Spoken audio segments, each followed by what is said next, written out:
Hello guys, this is your friend and we are back with a new fanfic. Which is what if extremely god-like Naruto build harem with Yugao, Yugito, Hinata and Mei part 1. And if you enjoy this fanfic then please press the like button and subscribe to my channel for more fanfic like this. And now let's start the fanfic. A young boy of 5 could be seen running down a dark alley. The boy was small, and covered in dirt. His golden hair had flecks of brown from the dust. His orange suit he found in the trash stained black with grime and filth. His face covered in dirt as shouts could be heard behind. The young boy's eyes were filled with fear, hate, disgust, anger, and loneliness. The boy rounded a corner to see the alley opened up into a wide street. "Get back here, you demon!" shouted a person in the crowd as they just saw the boy sprint out of the dark alley and into the bright street. The boy was running as hard as he could. He turned a corner as he ran aimlessly. As soon as he turned a corner he felt a tug from behind. Instantly, he was pulled out of light, and was covered in darkness. The boy tried to scream, but found a hand over his mouth keeping the sounds from escaping. The boy was slowly dragged back, as he saw the crowd race past the shadows that veiled him. "Where did that demon brat go?" shouted one individual with anger laced through his words. Suddenly, a scream was heard in the distance to the boy's right. "That must be him," shouted another individual in the crowd, as they swung back around, and raced off towards the noise. The boy was now thrown back away from the light to see 3 individuals with masks on. One man wore a mask of a serpent, another with a dog, and the last with a bird mask. Each one of them wore a long black cloak with a hood that hid their hair. Everything was covered except for their eyes. "Today must be our lucky day, huh guys?" spoke the serpent in a deep gruff voice. "Yeah, not every day we catch ourselves the demon fox," spoke the bird. "Hey, watch your tongue, bird, you know what Hokage Dono said about using that name," spoke the dog warily. "As long as no one finds out about it, then I'm good," spoke the bird nonchalantly as he drew a katana from his side. "That aside, how about we teach Naruto here a lesson?" spoke the snake. "Naruto, don't use that name, this here doesn't own that name. This thing here only owns one name. Isn't that right, demon? Or maybe his name is Monster," shouted the dog as he punched the boy named Naruto in the stomach. "Yeah, you're right. Hey, Monster, this is for my friends and family 5 years ago," shouted the bird as he stabbed the boy in the stomach. The boy stayed silent as his eyes were only filled with one thing, anger. The 3 masked men took turns hitting, cutting, and stabbing the boy for several minutes. "Hey, I got a new jutsu to test out, can I do it on demon?" asked the snake. "Why, of course, but right after I do this. Chidori," shouted the dog as his hand was covered in blue sparks. He thrusted the hand cloaked in blue through the boy's stomach, causing the boy to cough up a little more blood. "Wow, that is nice, but my turn now. Earth style. 1000 spike prison," shouted the serpent as he slammed his right palm onto the floor. A moment later, small earth spikes jutted out from just about every angle, piercing Naruto's flesh slightly. None of the spikes hit a vital organ, or any deadly thing in or on the boy, but it did hurt like hell to him. The boy knew that if he spoke he would receive even more pain, so he was determined to stay quiet without even letting a whimper escape his lips. He stared at them defiantly as the sun started to rise. "Damn, Fox Day is over," spoke the dog as the 3 body flickered away from a young boy. Moments later, the spikes that were piercing Naruto's skin receded back into the ground and building. After several minutes, all of the injuries from the beating healed. He stayed put for a while till he drifted asleep. When he woke up, he looked at his stomach to see the wound from the dog's Chidori fully healed. While he still felt sore from the beating, he knew he would be fine. After all, he was always fine. Even after all that had befallen the young soul, he persevered. "Hey Q-chan, you there?" asked the boy out loud as he dusted himself off. "Yeah, Naruto-san, what do you need?" asked the fox inside of the boy. "Why does everyone hate you? I mean, you seem really nice to me, So why do they do this? Asked the boy in his head. I'll answer your question with a question. How many seal masters exist in Konoha? Asked the beast inside of Naruto's head. One, thought the boy quietly. Right now no, the toad sage isn't in Konoha, there are none. So would you trust something you didn't understand? Asked the Kyuubi calmly as it waited. It depends, answered the boy calmly. Exactly, and in this case the distrust is at the level of hatred, so I will give you two options to this problem, spoke the beast calmly. What are the options? Naruto asked skeptically. The first is that you leave Konoha, and either I train you, or we find someone else to. The other option is that we stay, and you endure the glares, beatings, scorn, and verbal abuse while I train you secretly. It's up to you, responded the beast calmly. I want to stay, and learn from you, responded the young boy while flinching in anticipation of the possible rage of the red-headed fox. If that is what you want, although you may regret it later, but onto the first order of need to get you training supplies, and I doubt that stupid Hokage will get you any. So what you're going to have to do is find the items, spoke the Kyuubi in response to the boy with a loud sigh afterwards. Okay, what do I need to get? You are going to need some kunai, shurikens, senbons, paper, and some ink. Also if you find a weapon of some sort that would help a lot. Okay, I'll start right now, thought the boy with determination as he set off to find all that the Kyuubi had told him to get, as well as some food. The boy looked around frantically for anything that might be of use in training. He searched high and low, and in any trash can he could find. He searched on the floor of the city. Yet all his wandering only produced 3 kunais, a single shuriken, and 5 senbons. He managed to find several scrolls with writing on them that he couldn't read due to being illiterate, and he found a brush. Even though he found a brush to write seals out, he did not find any ink for the seals. His hopes though rose greatly that day. He had found several loaves of fresh burnt bread after a new apprentice at the bakery overcooked the pieces. He had also managed to find a half-eaten apple. All in all, Naruto called the day a successful day. After eating the apple and taking a few bites out of his 3 loaves of bread, he went to the top of the Hokage monument, and he went into the forest above. He walked in the dense oak-ridden place for several minutes till he came upon a single ginkgo tree. He quickly ran up to it till he found a small depression in the wood. He pressed his palm up against it. Hey Q-chan, can you please push some chakra into my right hand? Yeah, give me a second, I just woke up, spoke the redhead with a loud yawn. Why do you sleep so much? Asked the boy curiously as a small amount of red enveloped his right hand.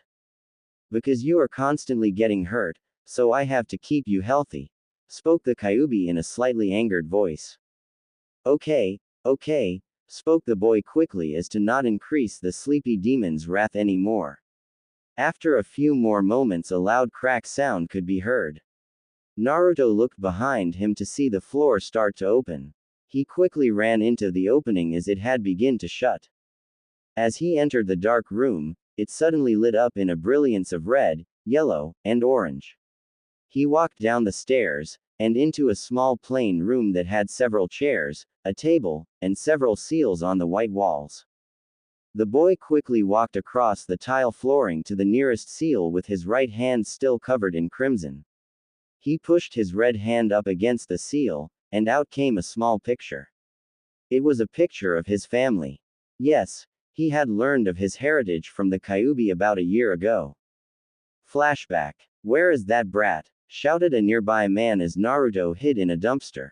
Suddenly, the darkness that hid Naruto was taken away as light replaced the interior of the green container.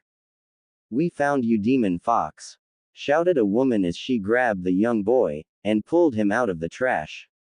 She then threw him as hard as he could against the wall, and Naruto groaned slightly, but aside from that made no sounds as he sat himself up. He held his aching left side, and looked up at the dozens of people who had been chasing him on National Fox Hunt Day. Each and every one of the villagers' eyes were filled with hate, anger, and happiness as to the revenge they were about to take on the blonde. Time to punish the little monster. Spoke a round man with a pitchfork in hand, and an evil glint in his eyes. He started to stab the boy while others cut, stabbed, punched, or kicked him at the same time. After several hours of torture, they left a bloodied mess behind them that slowly rose.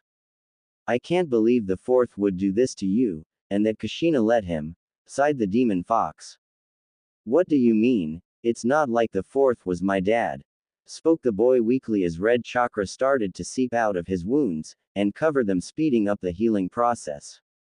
Actually, the fourth was your father, and Kushina Uzumaki as your mother, trailed off the woman as Naruto interrupted. Why didn't anyone tell me who my parents were? They didn't tell you to protect you. Now just get up, and go get some food. Chicken bone. Shouted an angry fox at the blonde. Flashback end. The boy looked at the picture for several minutes. He sealed it back into the scroll along with everything else as he left the base. When he got out, it was nearing midday, so he went back into the city to look for more training material. On Naruto's way out of the forest, he encountered a small blue-colored beast with long hair. The beast was about as tall as a trash can, and was currently marking his territory. After a moment, the blue-furred beast lifted its snout into the air and sniffed. Suddenly, the beast growled in Naruto's direction. Get out here now, I know you're behind that tree. Shouted the beast angrily as Naruto. At this point, Naruto stepped out of cover, and stared at the creature that looked similar to a wolf, dumbfounded. You can talk? Asked the slightly confused boy. Course I can talk, now who the are you? Shouted the beast with its upper lip curled up. I'm Naruto, and you are? Spoke the boy calmly as he puffed his chest out to look a little bigger. The name's you, shouted the beast as it lunged at Naruto. The boy quickly sidestepped the beast, and jumped back, dodging a swipe at his abdomen. The boy quickly picked up a stick that was 3 inches in diameter and about a meter long. He quickly raised it as he readied himself for the beast. Naruto-kun, let me take over this. You don't know how to fight. Spoke the Kyuubi as the boy nodded. In an instant, the boy's blue eyes turned to a slitted crimson. His hair stained the color of blood, and his canines grew several inches as well as sharpening slightly. Give up now before you won't be able to even more. Spoke the young boy in a demonic-like voice while staring at the beast with a maniacal smile. The beast just whimpered as its tail went between its legs, and the creature laid on the floor in a sign of submission. Please don't hurt me, I just was trying to gauge your strength, Alpha. Spoke the beast meekly as it tried to get even closer to the floor. Just as this happened, the boy reverted back to normal as Naruto regained possession of his body. What is your name, and what are you? Asked Naruto calmly as stared at the still crouched beast. My name is Ice Fang, and I am a northern flame wolf. Spoke the beast as it looked at Naruto. How can you be a flame wolf with a name like that? Asked the boy, not understanding till he looked in the wolf's eyes. They were filled with sadness and loneliness, just like his own. I would prefer not to talk about it. Spoke the wolf, quickly dodging the topic. You have 2 options, Ice Fang. The first is I kill you. Spoke the blonde, which got a look of extreme fear onto the blue wolf's face. The second is you submit to me, and become my friend. Naruto spoke as he showed a genuine smile. The blue wolf responded with a bark, and ran over to sit in front of his alpha. I choose the second one, Alpha. Shouted the beast in excitement as his eyes were filled with joy. Alpha. No, just call me Naruto. Spoke the young boy. No, Alpha is Alpha. Shouted the wolf with a face that looked like a pout. Okay, okay, spoke the boy, raising his hands up defensively while having a sweat drop. After a few moments, and talking, the two set out to get more material for training. Young Naruto, who was now accompanied by his newest companion, Ice Fang, walked into town as Kyuubi had told Naruto that they still needed more equipment for his training. As he started to check the trash can, he found some ryo just lying on the floor, so Naruto grabbed it in hope of either using it for training supplies or food. The boy walked around a little more just to find nothing, not even a scrap of food. The boy walked out of the alley with his head leveled due to not finding anything, but still keeping his hopes high. While the boy and his wolf companion were searching through some more trash, they heard yelling. As if on cue, a girl no older than 13 with violet eyes and purple hair tied behind her head wildly much like the young boy's hair appeared in mid-sprint towards the direction he had just come from. She had a beige coat on that was obviously several sizes too large, a brown shirt underneath the coat, and a matching mini skirt. She wore violet ninja sandals that went up to her knees.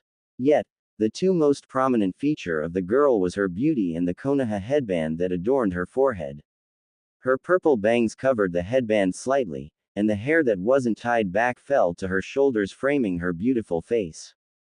"I'm gonna get you, Anko-san," shouted a brunette in a playful tone who looked the same age as the girl now known as Anko. The girl chasing the purple-haired child had her hair tied back in a ponytail behind her, with two stray bangs falling just below her chin. The bangs were just beyond the corner of her eyes. She had two red fangs tattoos on either cheek that reached just above her chin. She had on the same outfit as her purple-haired friend, but the coat she wore was the correct size. Her Konoha headband was around her neck. Behind the brunette followed a dog who was slightly larger than Ice Fang, and had a gray pelt while its underbelly was painted white. "You'll never catch me, Hana-chan," laughed Anko as she suddenly tripped on her larger cloak, skidding to a halt a few meters from Naruto. "Ha ha ha," laughed the brunette who was just as beautiful as Anko. "Hana-san, did we get her?" shouted a black-haired beauty with eyes as crimson as blood. She wore the same outfit as Hana, so the three girls had matching, or close to matching outfits in Anko's case of an overly large coat now colored slightly black due to her fall. The black-haired beauty had her headband around her forehead like Anko. However, the girl's hair was not bound by anything, and just flowed in the wind, looking as if she had not brushed her hair that morning.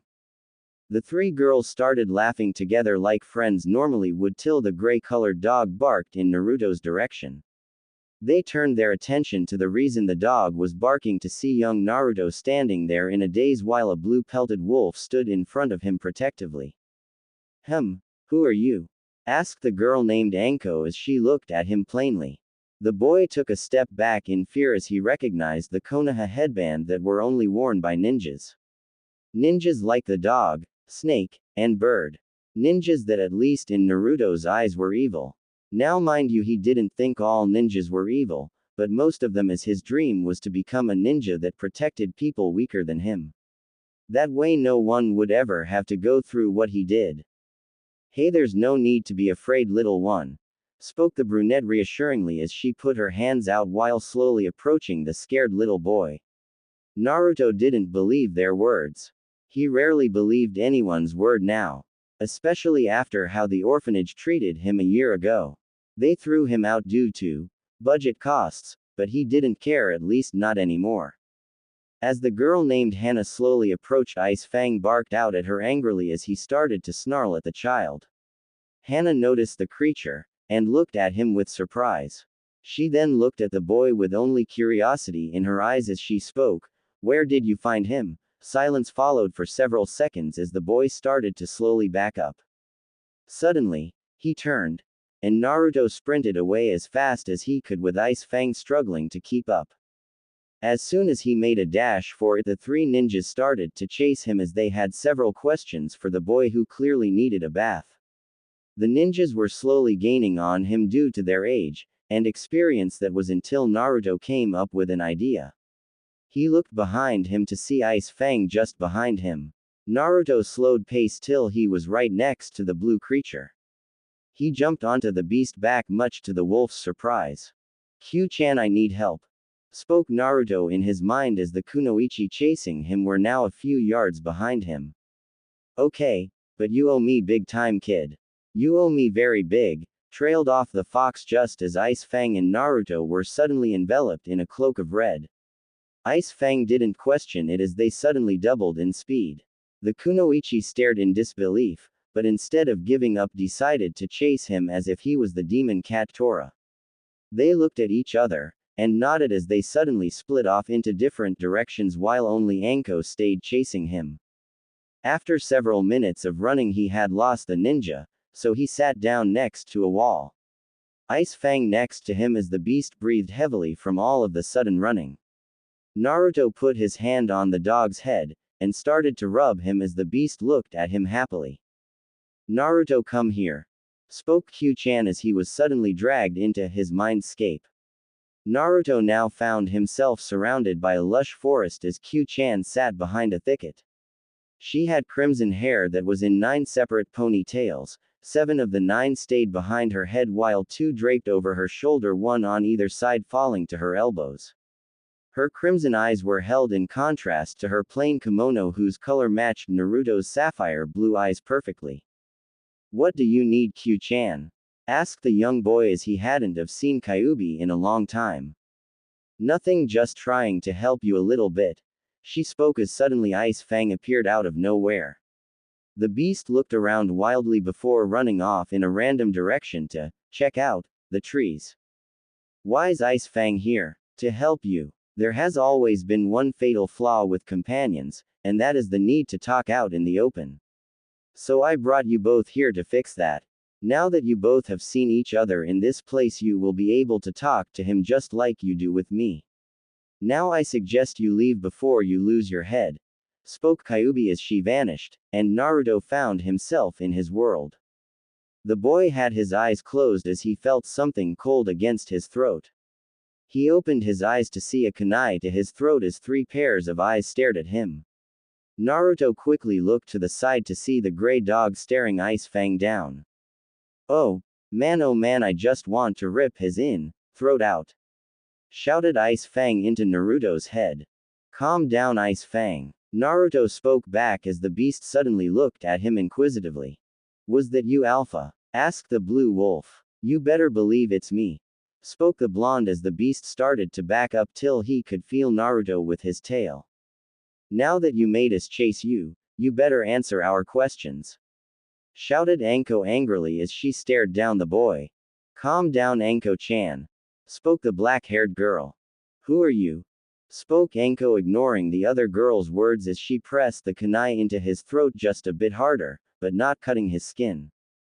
Back away from Alpha, shouted Ice Fang as she suddenly leapt at the purple-haired woman. Just as he did, the other dog jumped at him, hitting him in mid-air, causing the two to fight. Did that dog just talk? Asked Anko wide-eyed as she looked in disbelief at the blue wolf who was now pinned to the ground by the larger beast. So I'm not the only one who heard it? Asked the black-haired girl. No, you heard right, Kurenai-chan. After all, he is a northern fire wolf. That's why I asked. Where did you find him? Asked Hana as she looked into the blonde's eyes sternly. I found him in the woods.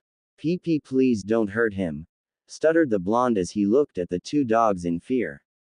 We won't. Now why don't you tell us your name, and where you live? Spoke the brunette kindly as she pulled Anko's kunai from the boy's neck. Naruto saw this, and decided to trust them a little. I'm Naruto, spoke the boy meekly. And where are your parents? Asked Kurenai. Naruto merely hung his head low at this question as the 3 put 2 and 2 together, looking at the boy sadly. Where is your orphanage? Asked Anko in a softer, kinder tone as she looked at him with caring eyes.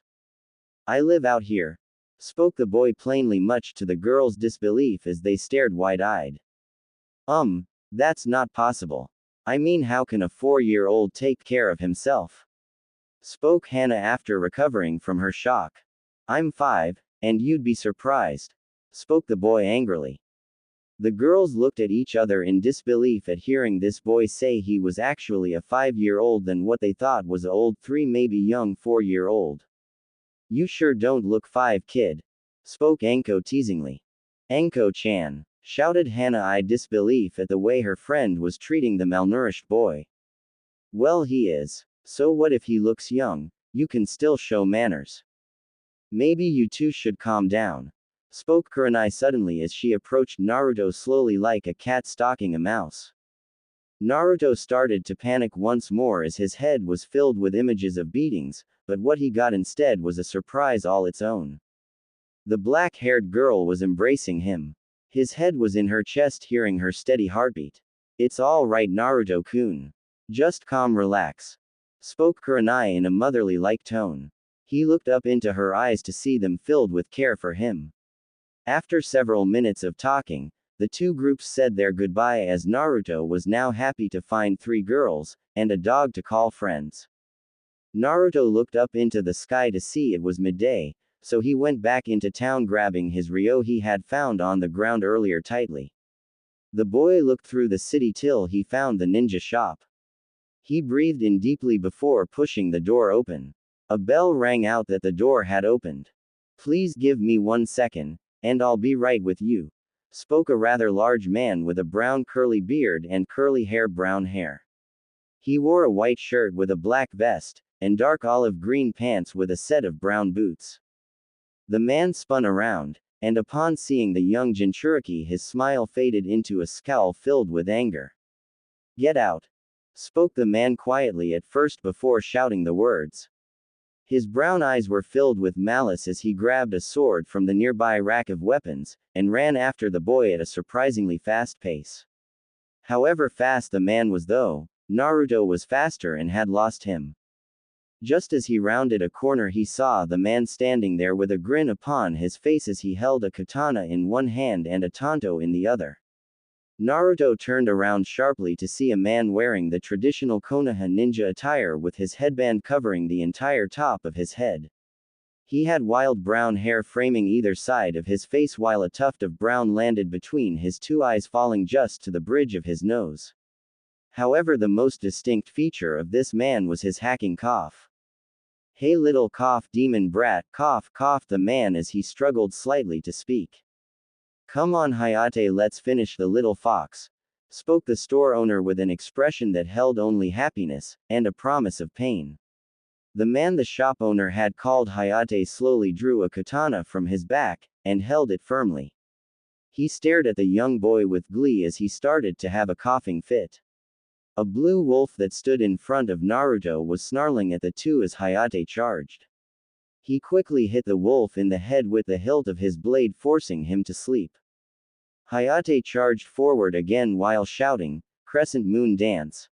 His blade suddenly seemed to move slower, and the silver blade multiplied in the air. The man slashed as Naruto, leaving several deep cuts all across his body.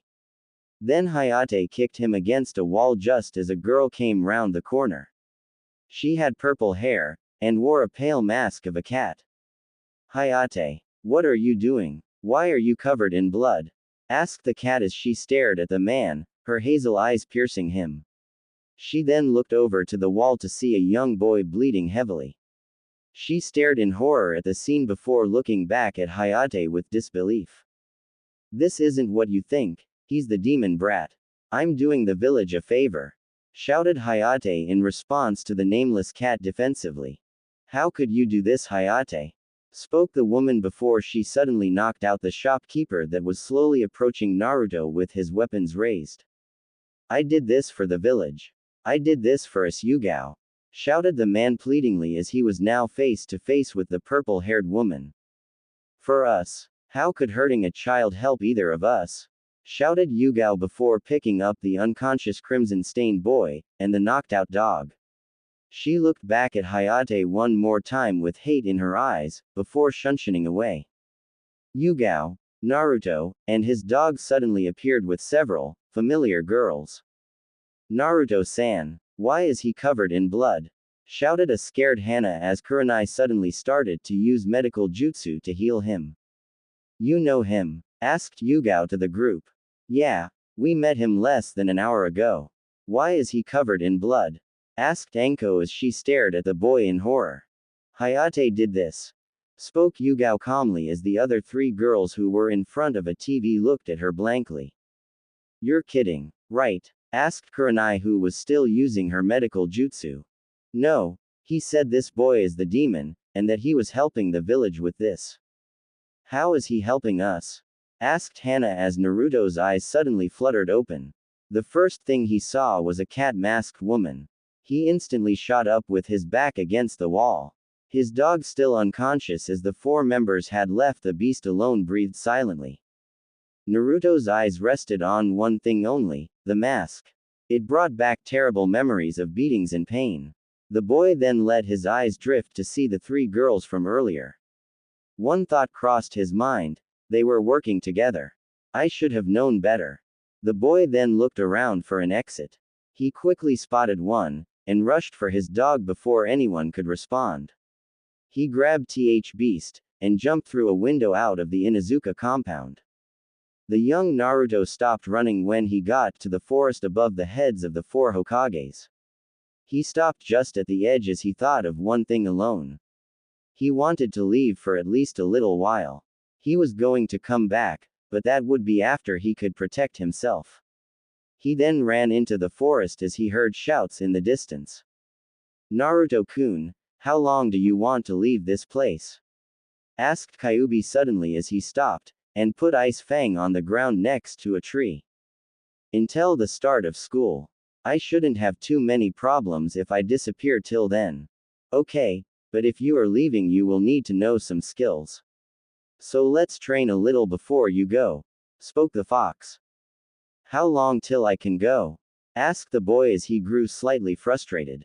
A week. Okay, let's hurry, and train me then. Alright, go back to the hideout, and start reading the scrolls. I don't know how. How to what? To read, replied the young boy as he felt the demon in his head body whatever face palm. Damn, how'd I forget about that? Asked the fox rhetorically, which Naruto picked up on. So can you teach me how to read? Course, just go back to the base, and you'll be able to read in a day. Really? Course, now just get back to the hideout, shouted Kyuubi as they returned to the plain room. When they were inside, Kyuubi started training him, only not on how to read. She taught him something that would speed his training up. She taught him Shadow Clone Jutsu. It started off with him questioning her as he thought it would start with teaching him how to read, however she taught him how to create a shadow clone. Q-chan, I got it, shouted Naruto as he finally could create several dozen shadow clones. Great job, Naru-kun. Now you need to get some rest, spoke the fox soothingly.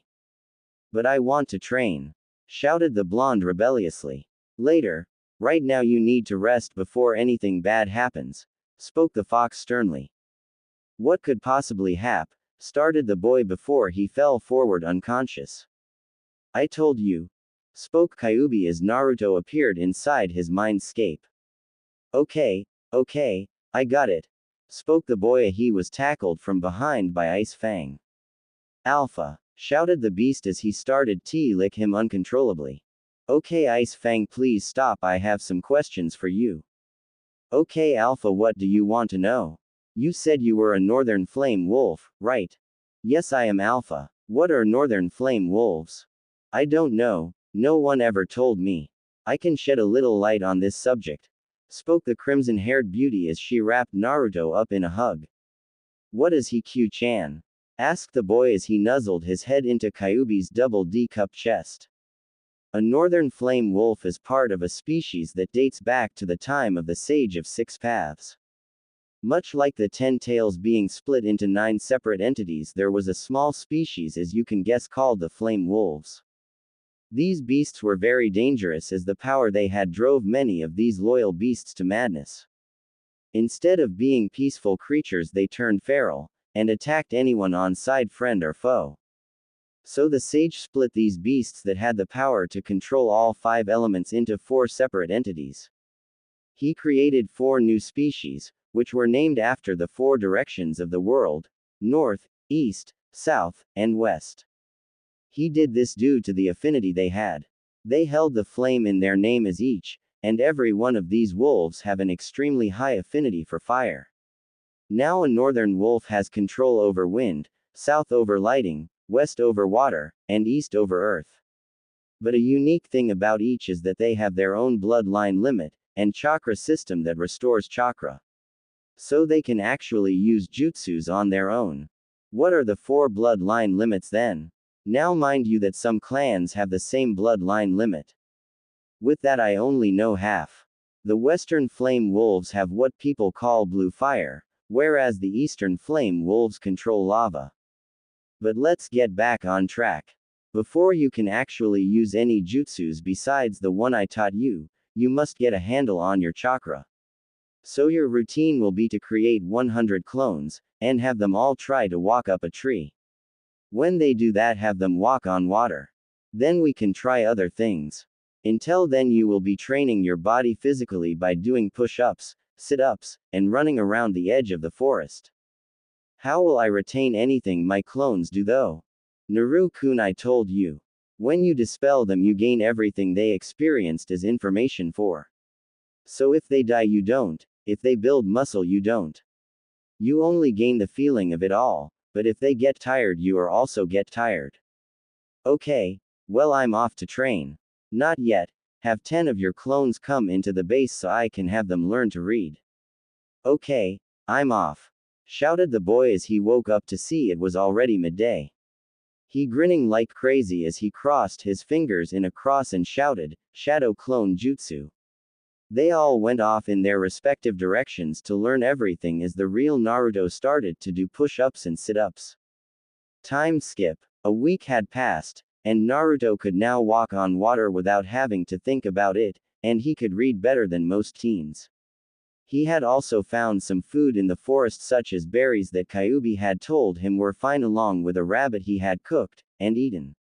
So instead of a malnourished boy he was now a healthy, and extremely athletic one who no longer had trouble running. The boy walked into the base one last time before leaving.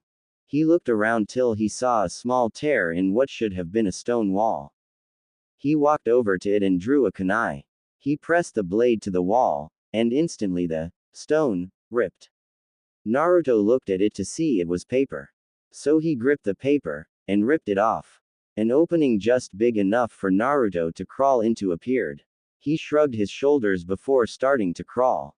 After several minutes it came to an opening where a large chest was in the middle. He walked to the center of the room while looking around for traps. When none had sprung he opened the chest. He waited another second yet still no trap, so he looked inside to see a scroll with the head of a dog on it, and a single katana. The katana was in its scabbard that was a solid black color with crimson crawling up at a curve. He picked the sword up to feel that it was a very heavy weapon. The hilt was 2 feet long. The boy pulled the scabbard off the large weapon to see a blade 5 feet in length, which was far too much for Naruto, for now. He looked at the hilt, which was wrapped in plain black cloth. The katana had a crimson rectangular handguard, and was a foot long and 6 inches wide. The blade itself had a single sharp edge colored blood red with a single strip of dark blue going up the sharp curved edge, up to the tip of the katana. The blade had the kanji crimson fang on it. The boy quickly sealed the weapon in his sealing scroll before grabbing the scroll still in the box. He opened it to see a single blurred out name on the list with contract at the top. The odd thing about the name was that it had a faint smell of blood. What is it? Thought the boy. A summoning contract. I suggest you sign your name in blood under the other name. The hand signs boar, dog, bird, monkey, and ram. The slam your hand onto the floor, spoke Kyuubi calmly as Naruto followed the directions. A cloud of smoke appeared, and when it cleared a dog stood in front of Naruto. The two stared at each other eye to eye as they were the same height. Who are you? Spat the pure yellow wolf. Naruto, and I think I'm your summoner. Only if you can pass a test first. Grinned the beast as they continued to stare at each other. Okay, what? Bring me a flame wolf. Smirked the beast while thinking he would win this one. Oh, Ice Fang, shouted Naruto with a grin, while the beast had a confused look on his face. Yes, Alpha, shouted the beast as he came running into a wide-eyed yellow wolf. What? How? Shouted the beast in disbelief as Ice Fang suddenly jumped in front of Naruto in a defensive stance. Who the air you? Snarled Ice Fang as his upper lip curled back. You win this one, boy. My name is Wind Cloak, and you may now summon the Wolf Clan. Although I doubt a boy like you deserves to summon us, trailed off the yellow wolf before he disappeared in a puff of smoke, leaving a dirty blonde-haired boy grinning. The boy walked out to the edge of the forest before he walked out of it into the city, followed by Ice Fang. He looked for a way out till he saw a rock on the floor, and knew just what he would do. He smiled as he picked it up. He peeked around a corner to see a single guard watching the gate. He aimed, and threw the rock at the guard, hitting her in the head. The girl on duty swung around, and raced off in the direction where she thought the rock was thrown from. As soon as she passed Naruto and Ice Fang, they ran out the gates into the forest. The next thing the four girls saw was a young dirty boy jump out a window carrying a dog under his arm. The four girls instantly darted out the broken window into the city. When they landed, sounds of glass breaking was heard under their feet. The four young girls, however, ignored the pain of the glass, and chased after the boy who was already out of sight. They jumped from building to building, trying in vain to search for the injured boy. Hana Inuzuka even got several hunting dogs to try and find him, however it was to no avail as he was still missing. They searched well into the night, and only stopped due to the Uchiha police force telling them to stop as they were disturbing the peace. The four girls went back to their respective homes after deciding to meet up at the Inuzuka compound tomorrow to discuss their thoughts and concerns. The morning arrived all too soon for the four girls, as their thoughts had kept them from getting too much sleep. Anko, Kurenai, and Yugao were in front of the Inuzuka compound waiting. They had pressed the button to notify that they were there and waiting. The compound itself had a high rough stone wall that fenced a three-story mansion that was painted red like the clan's famous tattoos. A few more moments, and the gate opened, allowing the three girls to see Hana. The four girls walked toward each other, each one with bags under their eyes due to the lack of sleep. The four walked into the mansion, into the room that the boy was last seen in. "Any ideas on why he ran?" asked Hana as she sat in a chair. "No. He seemed perfectly fine around us three," spoke Anko as she, Hana, and Kurenai now looked at Yugao, who no longer wore the Neko mask. "I don't know, but he was fine up till he saw my mask," spoke Yugao as she showed everyone the mask. They all sat there in thought as they pondered the possibilities. They couldn't arrive to a conclusion as to why until it hit them. He was underfed and constantly injured. That meant that maybe Anbu had a hand in the beatings. Why would Anbu hurt a child though? Why would anyone for that matter? Voiced Hana. "Maybe it has something to do with what Hayate said about him being a demon brat or something," responded Yugao. "He couldn't be that, could he?" asked Kurenai with horror glued to her face. "You don't think he's the Jinchuriki, do you?" spoke Anko as everyone hung their faces lower in thought. "If he is the Jinchuriki, then why would people do this to him?" They all thought as they raised their heads with their eyes full of determination. "How about we ask some of the villagers?" suggested Yugao as everyone agreed. They stayed together as they went into a ramen stall. "Hey Tsuki, do you know a kid by the name of Naruto?" asked Hana. "Yeah, he comes around every once in a while for ramen." "Why? He's recently disappeared, and we don't know where he is." "Do you know where he is?" asked Kurenai this time. "No, I don't know where," stuttered Tsuki as the curtain behind him flung open. A little girl of about 9 walked out into the stand next to the old man.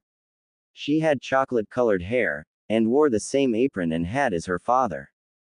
"Daddy, where's Naruto-kun?" asked the little girl as she looked at her father. "Ayame, please go back inside for now," spoke the old man. "Hey, Ayame, where does Naruto usually go to feel better?" Anko shouted the question calmly as she wore a grin. "Naruto-kun is usually here, or another place." "Was it the dango shop?" "No, not the dango shop. Maybe Akamaiki's know that mine not his." Responded Ayame as she started to stroke her chin in thought. "It's fine, thank you for everything, Ayame," spoke Kurenai as they walked out to find Naruto. They asked several villagers about the blonde in question, but only got responses of, "Why would you want to find that demon? It isn't time for a fox hunt." "Is it?" Or they just got plain silence. They finally gave up for the day, and left it be. After 2 weeks they went back to Ichiraku for some ramen. They entered in, and ordered several beef ramen. Ayame gave them their order before she made some light conversation. You girls were looking for Naruto-kun, right? Asked Ayame as they were about to leave. Yeah, why? Responded Hana. I remembered that he likes to go to the forest behind the Hokage's monument, spoke the little girl cheerfully. The four girls grinned wildly before running out to get a ninja dog. They got the dog, and ran to the forest. Instantly, the dog caught scent of Naruto, and led them around the forest before bringing them to the south gate, and stopping. The dog barked at Hana while she stared wide-eyed. What did he say, Hana? Anko asked with a slight hint of fear in her voice. He said he left the village, spoke Hana as everyone had a look of disbelief on their faces. They quickly ran to the Hokage Tower to tell Sarutobi that their Jinchuriki is missing. When they told him about it, he laughed, and said, "Good riddance then, less paperwork for me." As the four girls held looks of horror mixed with anger as they stormed out of the office back home to weep at the loss of the little boy they barely knew. A young boy was sitting under the moonlight in a lush forest, only Wee was meditating on water. He sat there basking in the glow of the moon as quiet footsteps could be heard bringing a large beast to his side. What is it, Ice Fang? Naruto asked through his mental connection. Are you okay? I mean, I know what happened isn't the worst, but still. You doing alright, Alpha? Asked the beast, who was now 5 feet high, and 2 meters long. His pelt seemed to glow in the moonlight as the calm water was broken by another. Alpha, are you okay? Asked a yellow wolf who was the same size as Ice Fang. He is fine, Wind Cloak. I thank you very much for training Alpha and me though, spoke Ice Fang as he bowed slightly. Not a problem, it's the least we could do to amend the actions of our pack. I apologize once more for how I treated you many moons ago, spoke Wind Cloak as he let his nose touch the water's shimmering surface. The past is already gone, and nothing can be changed. You can only move ahead to try, and take your mistake to heart and fix it. The boy voiced to both beasts in their mind. I know, it's just spoke Wind Cloak as Naruto interrupted him. I know what your first summoner did, and I promise I will never betray this pack. I swear on anything you hold value to that I will die before I betray you like that, voiced Naruto as his mouth still hadn't uttered a word in 3 years. Not after the 11-year-old had experienced persecution at the hands of everyone in Suna, Kiri, Iwa, Kumo, and anywhere else he went. For some reason Lady Luck was never beside him, except if even she chose to hurt the young blonde. The boy sat up while looking into the night sky just as clouds moved in front of the moon, obscuring it. The boy held his emotionless look as he continued to stare for a while, thinking of how tomorrow would be. Today was the last day of his training if he wanted to even have a chance of graduating the academy tomorrow. He had chosen to enter the last day of the academy as very few realized all you needed to do was to pass whatever they gave for a test regardless of how old you were to become a ninja. Let's get going. I think I should get there soon, voiced the boy as he made several signs with his hands before using the reverse summoning jutsu once more to bring him in front of the gates of hell. He was now less than 100 yards from what some would call home, but he knew it as one simple thing. A lower level of hell. The young boy had traveled the elemental nations just to experience the same thing anywhere he went. Everyone seemed to be able to sense what he held, and immediately they would perform the ritual in Konohanoa's, the fox hunt. The boy pushed the thoughts away as he pulled a mask over his face and pulled a black hooded cloak to hide his entirely black attire. The mask he put on was that of a wolf. The mask had 4 red stripes on it, 2 on either cheek. 1 under each eye, and the other went from the front corner to the back corner of the eye. The snout of the mask had a black nose with a strip of crimson running straight up till it got to the forehead. Then it turned into a red whirlpool before going straight up again. It had 2 ears with black etched into either ear to make another set of ears. Just go to my profile for a link. The boy walked to the gate to be meted by 3 Anbu members. One wore a dog, the other a cat, and the last bore a tiger mask. State your business, or lose your head, spoke the dog calmly as he eyed the wolf-masked person before him as they were all about equal height, except Naruto, as he was just a foot shorter than the cat Anbu. Suddenly, a blue wolf appeared from behind Naruto while eyeing them cautiously. "I am this man's frickin' interpreter," spoke Ice Fang before the tiger came upon him with a tanto in hand. The beast stood still as the tiger stopped in front of him with the blade sheathed, and eyeing the beast. "Please continue," spoke the dog once more as his hand started to glow a faint blue. "Alpha wants to know how the village has been since his absence. After all, he wouldn't be surprised if you yourself, dog, were to celebrate at his disappearance 5 years ago," spoke Ice Fang calmly. At this, the three Anbu looked wide-eyed at where the masked man once stood, as he was not there anymore. They turned around to see him laying on a roof staring at the moon. "I would take it you are Naruto then," spoke Tiger with what the boy perceived as interest. "That would be correct. Now can you please either take us to the demon of a Hokage, or let the boy get ready for his bloody school?" spoke the beast as the three Anbu looked confused. "School? But isn't the final exam tomorrow?" voiced the cat as she looked at Naruto with disbelief. "I guarantee he will pass." "Okay, then he is free to roam around. But remember, tomorrow he comes to the Hokage's office after the exam, if he even passes," spoke the dog with venom in his voice as the other two continued to look at Naruto with interest. The boy stayed put, and fell asleep right there without anyone noticing. The boy woke up quickly, and then sealed his mask and cloak into a seal as he walked to the academy. He walked into the classroom as everyone eyed him curiously. Just after Naruto walked in, he was followed by Ice Fang, and a man with a pineapple-style brown hair, and a single large scar across the bridge of his nose. "Who are you, and what are you doing here?" asked the man who had walked in behind a large wolf. "This is Naruto and I am Ice Fang. He would like to take the stupid exam," spoke the beast calmly as everyone eyed the beast with disbelief as one boy in the center of the room stared at the dog with curiosity. "Did your dog just talk?" shouted the entire class as Naruto just nodded his head. "Hey Akamaru, will you be able to do that one day?" asked the boy calmly as he got a bark in reply. "You smell familiar," spoke Ice Fang as he walked towards the boy with a hood over his head. Can you call him off?" asked the boy with a little fear in his voice as Ice Fang had begun to sniff the boy's head. "Ah, you're an Inuzuka, aren't you?" spoke the beast as the boy nodded. "Hi, I'm Kiba." The boy spoke as he held out his hand. "I'm Ice Fang, remember the name, little shit," spoke the dog crudely as everyone stared wide-eyed. "Well, technically you can take the exam and graduate, but is not usual. So you can take the test, but you probably won't pass," spoke the teacher. "He'll pass this stupid test just fine. Oh, and Kiba, tell Hana that Naruto says, revenge is a bitch, like her," spoke the beast as they walked to a chair, leaving a confused boy and class sitting there. A written test was passed out, and Naruto quickly finished it. An hour passed before the teacher came and collected the tests.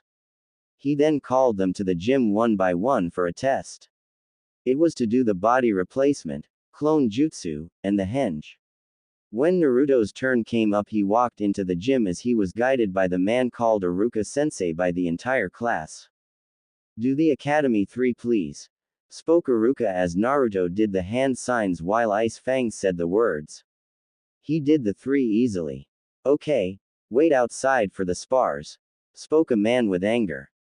Naruto hated this man. This man was someone who constantly set up fox hunts in Konoha. He was Mizuki. He walked outside as spars started happening one after the other. Naruto waited till his name was called. He had to fight a kid by the name of Sasuke Uchiha. They both walked up and eyed each other. Hajime was heard, and Sasuke charged. Naruto stood still as Ice Fang stood next to him. "You gonna move, Blondie?" shouted Sasuke as he threw a punch to Naruto's gut. As the punch approached, Naruto turned and slammed a palm into Sasuke, sending him into the ground into unconsciousness. Everyone stared wide-eyed at what the boy had just done to the academy favorite. Iruka just stared in disbelief before he managed to utter the words, "Winner Naruto," as silence followed. The two got up, and Iruka called out names of who passed, and they all went up to grab a headband, including Naruto, as he walked away to see a lilac-haired girl with lavender eyes sitting on a swing by herself. As he was about to walk over to her, he saw Mizuki walk up. He pushed Chakra into his ears to listen in on the conversation. "There is another way to pass, Hinata," spoke Mizuki. "How?" asked the girl between sobs. "You can always take the backup test." What's that? All you have to do is go to the Hokage's tower, and grab the forbidden scroll, and bring it to training ground 44, and give it to me. This will show that you are worthy enough to be one of us, and you pass the test," spoke Mizuki happily while laughing at the prospect internally. Hinata just nodded before getting up, to go prepare. Naruto was walking on top of the fourth's head while debating with himself in silence. He was pacing back and forth while holding a hand to his chin, stroking his imaginary beard. "What do you think, Ice Fang?" spoke Naruto through their connection. "I'd say we should do it," spoke the beast lying just at the edge of the forest. "Why?" asked Naruto as he stopped and stared at the lazy beast. "That Mizuki guy seems suspicious, and you might be able to learn something from the scroll that the little girl is stealing," yawned the beast as he closed his eyes. Good point," whispered out the boy as he mulled it over. After several minutes he decided it would be for the best. He quickly got up, and lightly kicked the beast awake as he walked into the forest. Ice Fang begrudgingly got up, and followed Naruto into the woods. Naruto came upon a familiar sight, and walked up to the ginkgo tree. He pulsed some chakra into it, and went down into the opening as it shut behind him and Ice Fang. Naruto looked at the untouched base that was littered with dust. He quickly made several hand seals as Ice Fang spoke wind style. Great breakthrough, causing a light gust of wind to clear the dust away into a corner where Naruto sealed it into a scroll. The boy quickly sat down, and started to unpack his dozens of scrolls. He quickly unsealed a desk, and put it in the corner of a room, followed by a chair. Naruto hung dozens of seals on the walls as he painted words below the scrolls. He mulled over what he was getting himself into before he changed his gear. Naruto was now in the standard Anbu gear with his wolf mask on to hide his identity. "I think this will make Mizuki a little scared," thought the boy maniacally as he quickly started to unseal several weapons. He now sported a katana strapped to his back. The entire blade was pitch black with drizzles of crimson splashed along it. He also had a single karma on either hip with holes in the mini scythe. Lastly, he had a scroll strapped to his left bicep. The boy walked out of his hideout, followed by Ice Fang as they looked out across the village while Naruto grinned behind his mask. The boy waited atop the stone faces as he saw movement in the city heading to training ground 44. He grinned once more as he shushined away in a flash of dark gray mist. He was now in the center of the forest watching the little girl try practicing one of the techniques. She was having a hard time doing any of them. Midnight came around, as did the silver-haired instructor. Naruto quickly masked his presence even more when he felt the man appear. "Hinata, give me the scroll," spoke the man viciously as he wore a feral grin with the same look in his eye. "I couldn't learn any of the jutsus, sensei," spoke the girl as she hung her head lower. The response she got was unexpected as a cackle came forth. "You seriously believe that this was a test, Hinata? For a Hyuga to not realize this was a scam is extremely sad," spoke a dark voice from seemingly every direction as a mist started to roll through the forest.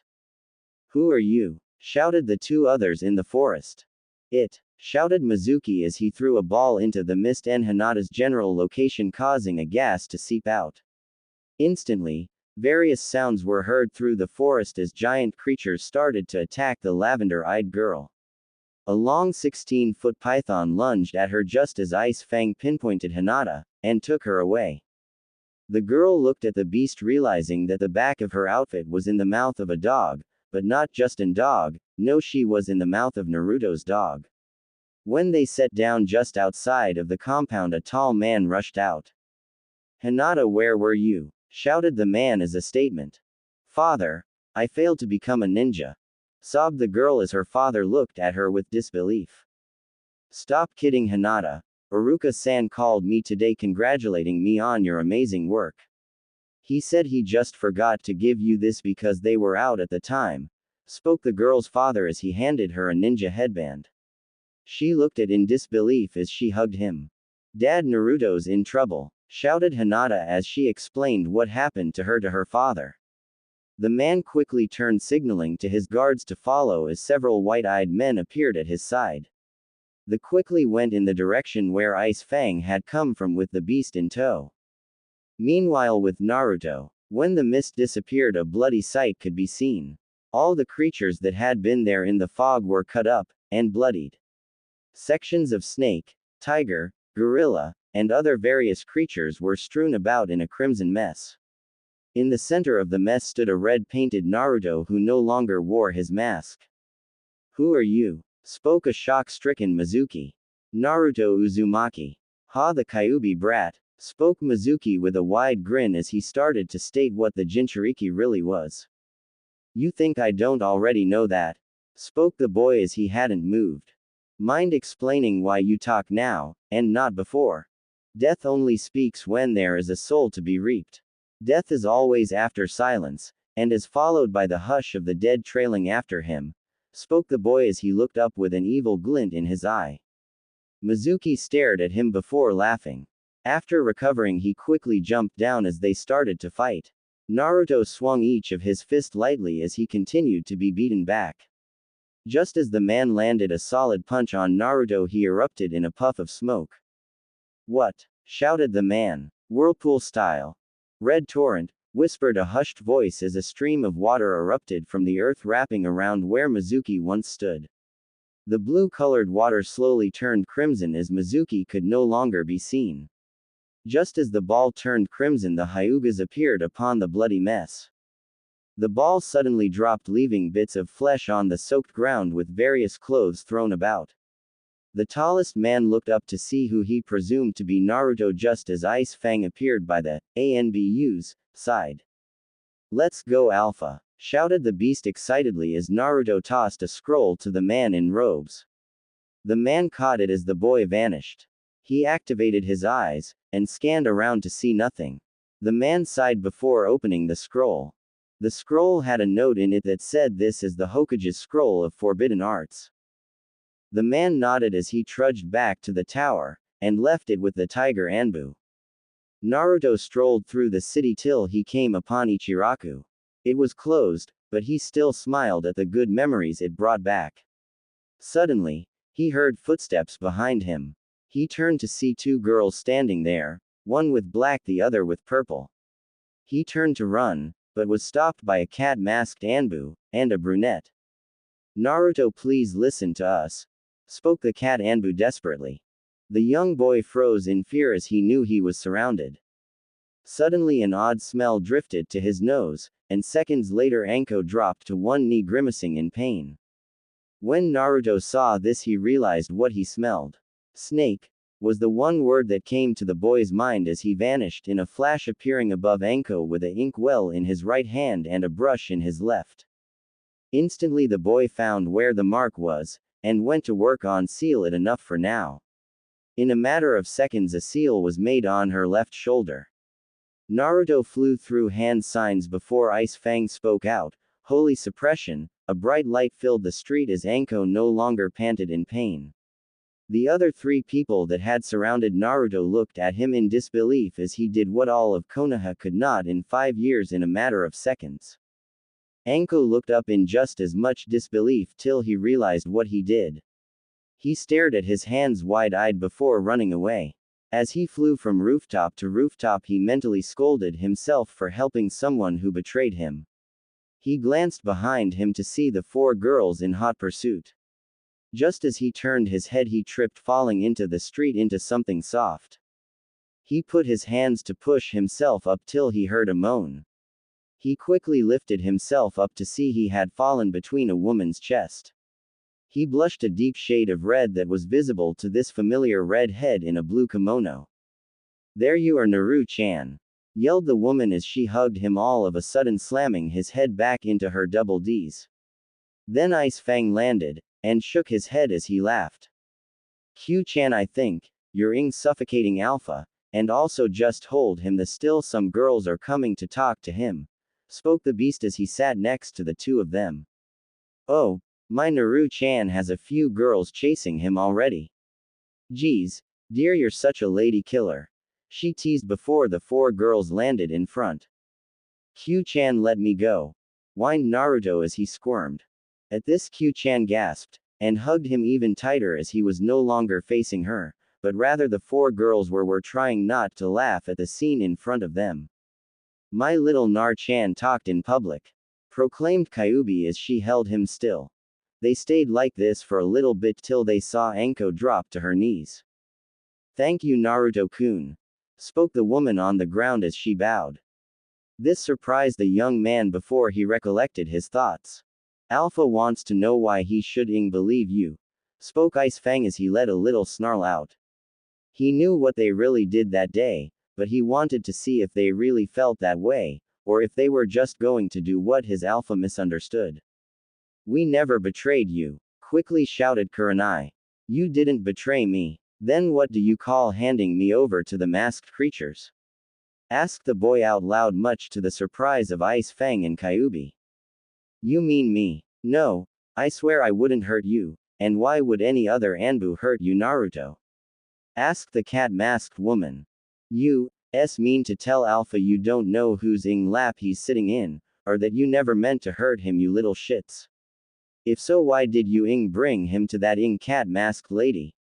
Spoke Ice Fang as he continued to play along, as it was now getting slightly hilarious for him. Whose lap are you sitting on? And no, we never brought you to her. She stopped Hayate from killing you that day. Then she brought you to us for help, spoke Hana.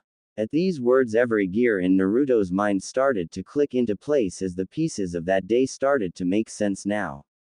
I'm sorry then, but I still won't be able to fully trust you all, spoke Naruto as the others let out a sigh of relief. Who's she though? Asked Anko curiously while pointing at Kyuubi. Hello, I'm Kyuubi, you can just call me Q-sama, sing-songed the red-headed woman. At the mention of her being the Nine Tails, the other four tensed up. Don't worry, she won't hurt you, for now, spoke Ice Fang with a grin on his face. Wait, why do we call you Q-sama when Naruto-kun gets to call you Q-chan? Asked Anko. He's special to me, shouted Kyuubi as she kissed the boy on the cheek. Stop, Q-chan, we got to go. I need some sleep for tomorrow, exclaimed the boy as everyone realized the time. Fine, we'll talk more tomorrow, spoke Ice Fang as they all nodded, and left to get some sleep. The morning came quickly as young Naruto awoke from the base he had left more than 5 years ago, yet it was comfy, secure, and comforting. Naruto got out of bed much to his desire not to. He quickly got dressed in a dark black Anbu shirt with matching pants. Over the entire outfit he wore a black cloak with a hood. Then he left without a word, leaving his two companions to sleep the day away. He walked into a little stand that seemed to be slightly disheartened for some odd reason. He looked up to see Ayame, and old man Tuki. He smiled wide as he looked at them. They turned to the cloaked blonde, and gasped. Naruto-kun, exclaimed Ayame as she jumped over the counter, tackling the blonde with a bear hug. Hey, Ayame-chan, spoke the boy in a low voice that held happiness. Naruto-kun, where have you been? Shouted the woman with a stern look as Naruto mouthed the words to pork ramen to the Tuki, who smiled wide at having the boy back. Off on an adventure, the boy shouted with a bright smile as the girl smiled back. Okay, but you better tell me about these adventures then. Food's ready, Naruto, shouted the old man from the back as Ayame got up, and brought his food to him. Naruto got to the counter, and just asked about what's been happening in Konoha. He listened intently till Ayame mentioned something about a fight in an alley with several Anbu involved. The mention of this caused Naruto to lose focus on Ayame, and to remember a similar incident. Flashback. A young boy of 9 could be seen wearing full black walking through a forest up to a walled village. The village had many mountains and hills that were only dominated by one thing: clouds. The boy stared at the clouds, and smiled as the sun was blocked from view by the clouds, cascading a hazy feel onto the village. The boy walked up to the gates. As he looked at the guards, they looked at him with curiosity. They started whispering things to one another till they nodded to each other. "Please follow us," spoke a masked man who suddenly appeared behind the boy. He looked at the figure who wore a mask of a dragon. He had a hint of fear in his eyes as memories rushed through his head, yet he remained calm. "Okay," spoke the boy briefly as he was led to a tower in the center of the village. As the two people were arriving just in front of the large tower, the Anbu led him to the right with the excuse of, "The wreckage is not currently in the tower." The boy was led into an alley as another two people appeared. These two masked figures bore a mask of a boar and a snake. The first had long green hair while the other had long blonde hair. "Join us, demon," spoke the man with the dragon as the other two girls held Naruto down. The boy struggled against the two females' vice-like grips. He looked in horror as many other masked people of varying beasts approached him. "I don't want to," shouted the boy as they constantly told him to join them.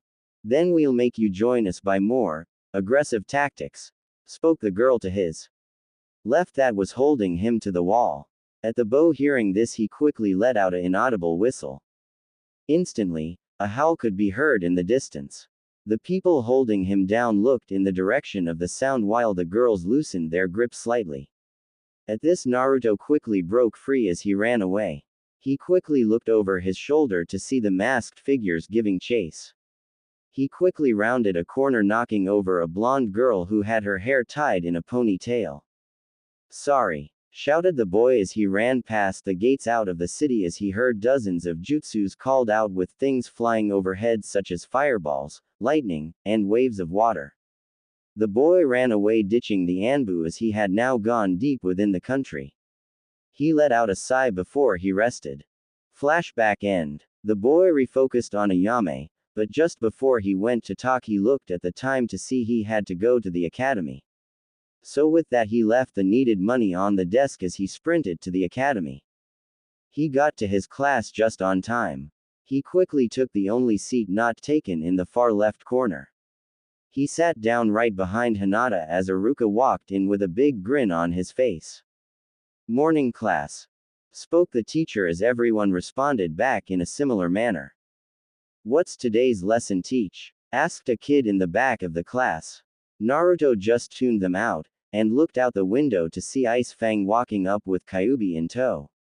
He grimaced, then looked at Iruka just as he said, "Then led by Kakashi with Sakura, Sasuke, and Sai." This was followed by a pink-haired girl screaming, "Love triumphs!" and a HNN, as well as several groans and disappointing looks. "Settle down, class. Anyways, Team 8 is led by Kurenai with Hinata, Kiba, and Shino. Team 9 is led by Asuma with Choji, Ino, and Shikamaru. Your new teacher will be here shortly," finished Iruka as he looked up to see Naruto with a hand up. "Yes, Naruto?" asked Iruka as Ice Fang walked into the classroom. "What team are Alpha and me in?" barked the dog. "Oh, that well," the Hokage said to go talk to him. "Something about too much evil in the tower," spoke Iruka as Naruto nodded and walked out. The boy quickly went to the tower, then into the Hokage's room. "You wanted to see me?" "Ah, yes. Due to you not having been in school as long as the others, I have decided to have you do simple D-rank missions, and to learn from various other teachers to improve your level to sufficiency. So basically, because I entered last minute, I screwed the whole amount of students up, so you had to think of an alternative, and due to being lazy, and having evil to deal with, you decided on this, because it would decrease the amount of paperwork, right?" spoke Naruto as the man just stared wide-eyed at his careful deduction. I choose to retain information regarding that, and also here are the teachers you can choose to learn from for now," spoke the Hokage as he put out 5 papers. The 5 papers had the names Anko, Ibiki, Hana, Hayate, and Guy. What would each teach me?" Anko would teach stealth, survival, poisons, and how to use kunai and shurikens. Ibiki would teach interrogation. Hana would teach chakra control, medical ninjutsu, and tracking. Hayate would teach kenjutsu and gathering intel, and lastly Guy would teach you taijutsu, spoke the old man. I'll pick Ibiki as my first teacher, spoke the boy as the old man had an appalled visage. Naruto just ignored him, and picked up the paper with Ibiki written on it. The boy looked at the paper that said he could be found at the prison, so Naruto started going to the man. He walked down the dark stairs where screams of pain could be heard. Naruto walked up to an iron door, and opened it while Ika Fang spoke, Naruto here to be taught. Ah, so you are the student, I thought you would start with something more relaxing, spoke a man with scars covering his face. Alpha, I leave you with this man, spoke Ice Fang as he walked out. So what do you already know about the subjects I am teaching? Asked the man. I don't know much about interrogation, spoke the boy as the adjust smiled wide with glee. This will be very fun, thought the sadistic man with glee. Time skip. Naruto walked out of the prison again as he had finally finished his course with Ibiki, and he was slightly sad at this. He now saw the man as more of a father figure he never had. A messed up and sadistic father, but a father nonetheless. Ibiki and Naruto had grown close through the inflicting pain upon prisoners, and gathering intel on what Kakashi looked like without his mask on. Unfortunately, he never figured out what was hidden beneath the man's mask, but he figured he's find out one day. The boy walked up to the Hokage's tower as he was ready for another teacher. He walked in to find the Hokage sitting in his seat signing papers that seemed to grow by the second. The man was sweating rivers at how much of an exercise he was getting by just signing things. The man looked up and handed the boy a stack of 7 papers while he said, "Choose one," and got back to signing papers that were starting to touch the ceiling. The papers Naruto looked at had asterisk Yugao, Kenjutsu and speed training, Hana, chakra control, tracking, and medical ninjutsu, Kurenai, Genjutsu and chakra control, Kakashi, elemental ninjutsu, Guy, strength training, speed training, and taijutsu, Hayate, kenjutsu and intel gathering, and Anko, poisons, stealth, and survival, written on the papers. Hokage, I'll choose. Hokage, I'll choose. Hey, Alpha, is it time to choose the next Ing teacher? Yeah, why do you ask, Ice Fang? 'Cause it's my Ing turn to choose, and we need to go see Hana, shouted the beast. Fine, you heard us, Hokage. Ah, okay, I'll inform her, spoke the old man in a worn-out tone as if he was being hypnotized by the work in front of him. The boy looked at him skeptically before beginning to walk out.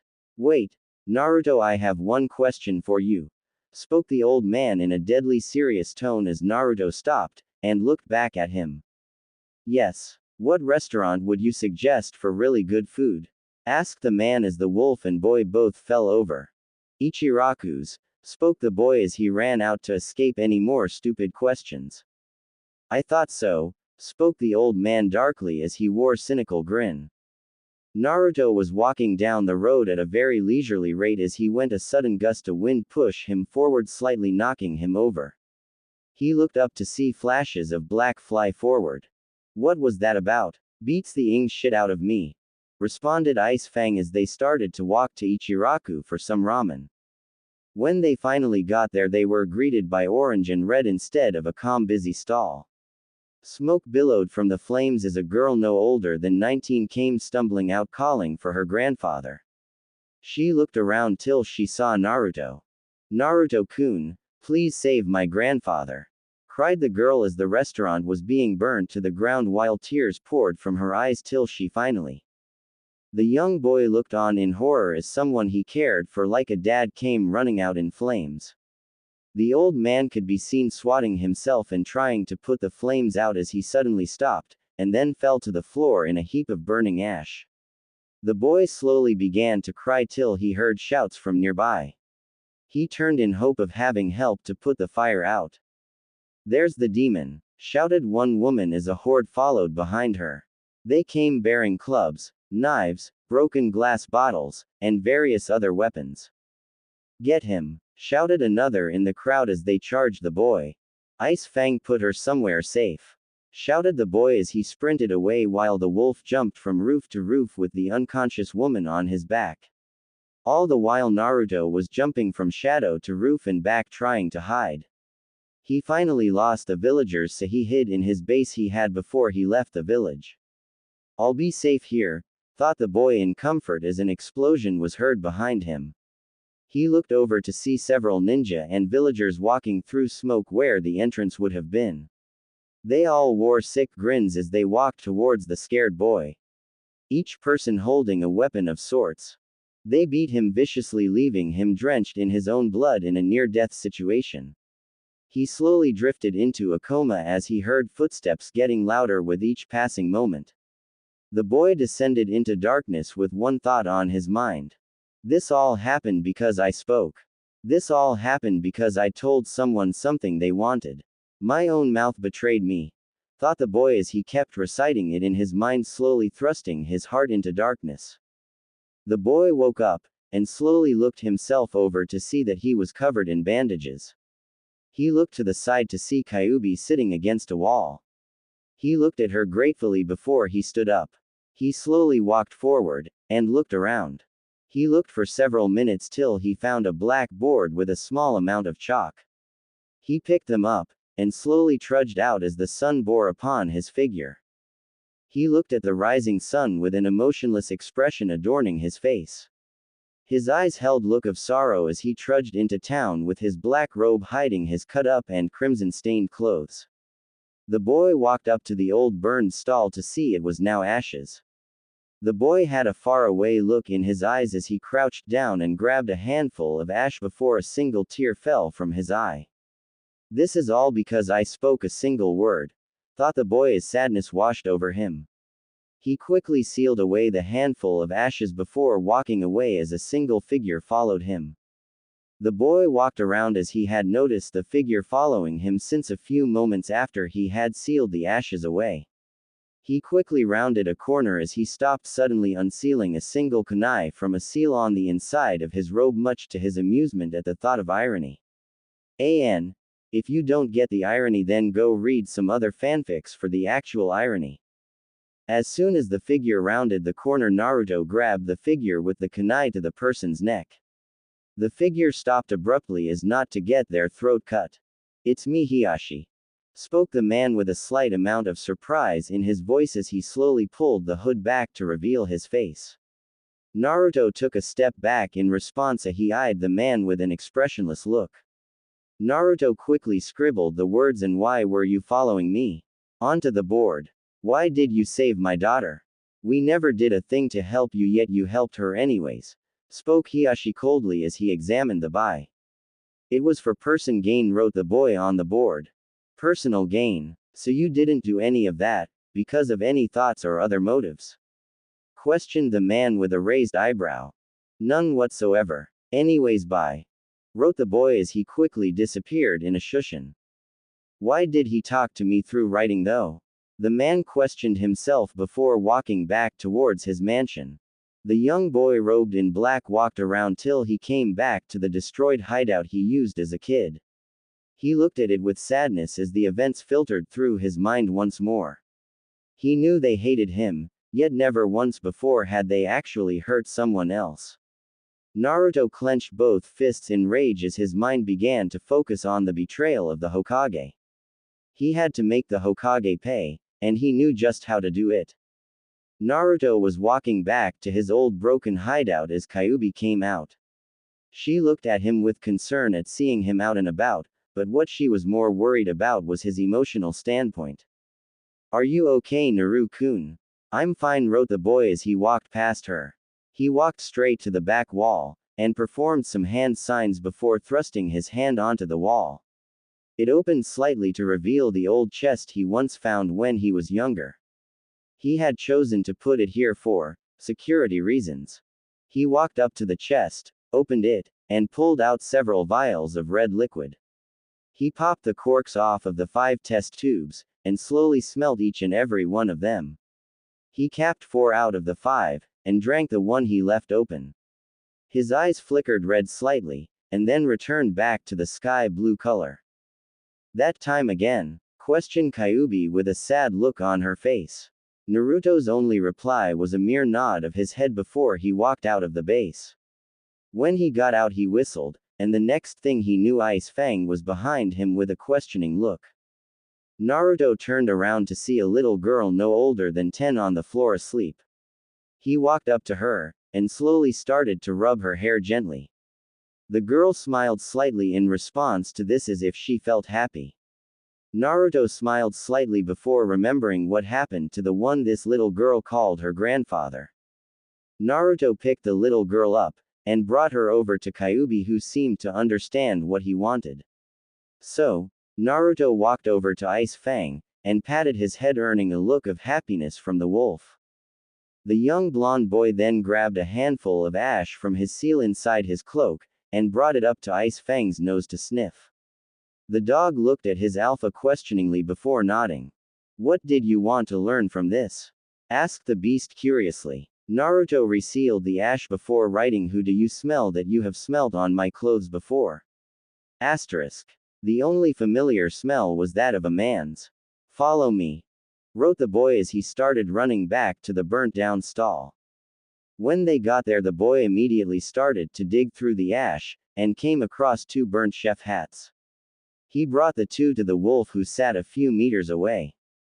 "Only one of them were here," replied the beast as he swiped his nose to clear it of the foul stench of burnt flesh.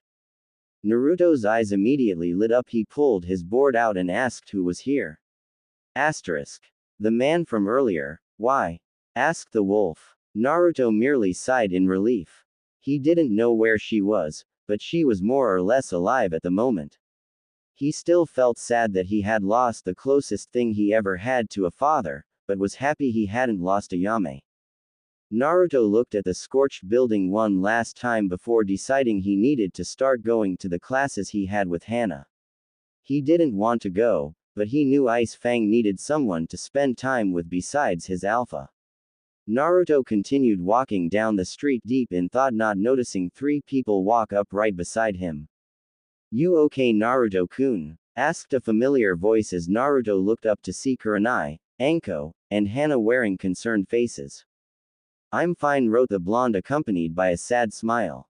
"Naruto-kun, does this have to do with the fire?" inquired Anko as Naruto visibly tensed.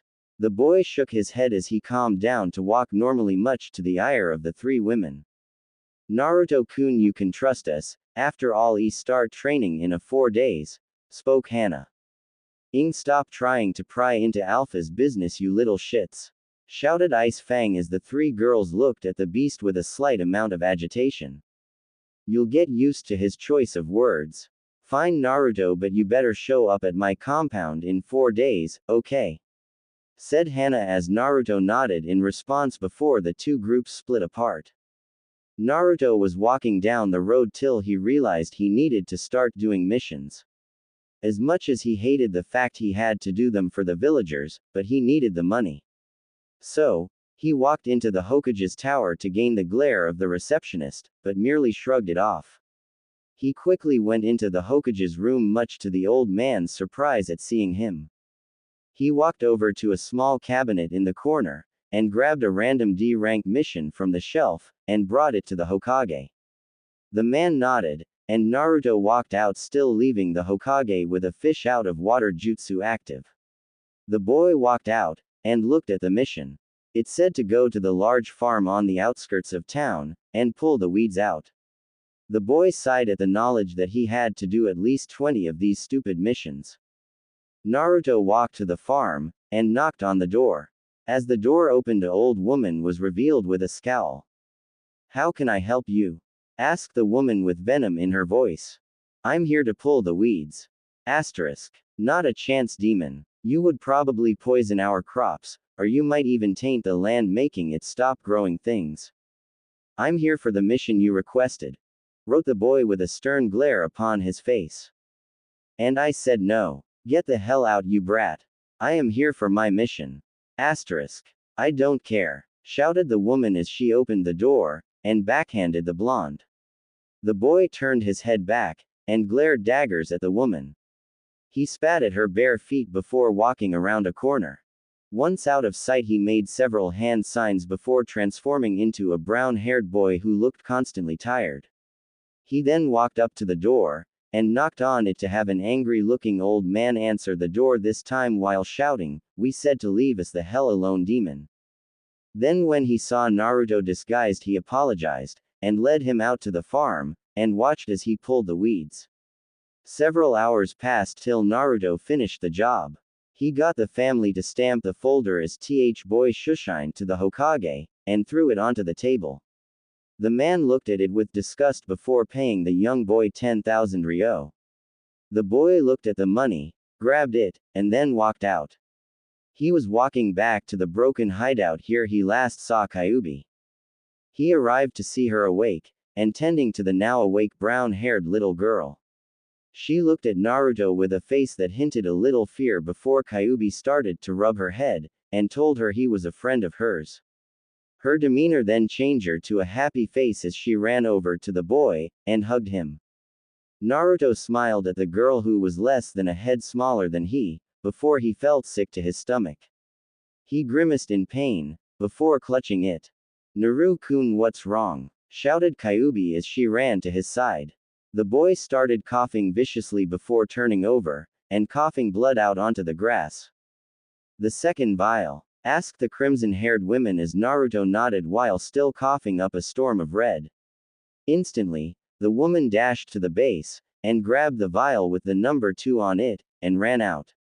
She sat the boy up, and uncapped the container. She then poured it down the boy's throat as he tried his hardest to not cough. The boy drank it as he grimaced from the horrible taste. He coughed a little more, but this time red didn't fly from his mouth. After a minute he stopped coughing, and started to breathe properly. He looked up at the sad-faced fox to see her near tears. "Naru-kun, I think it's almost time," whispered the woman.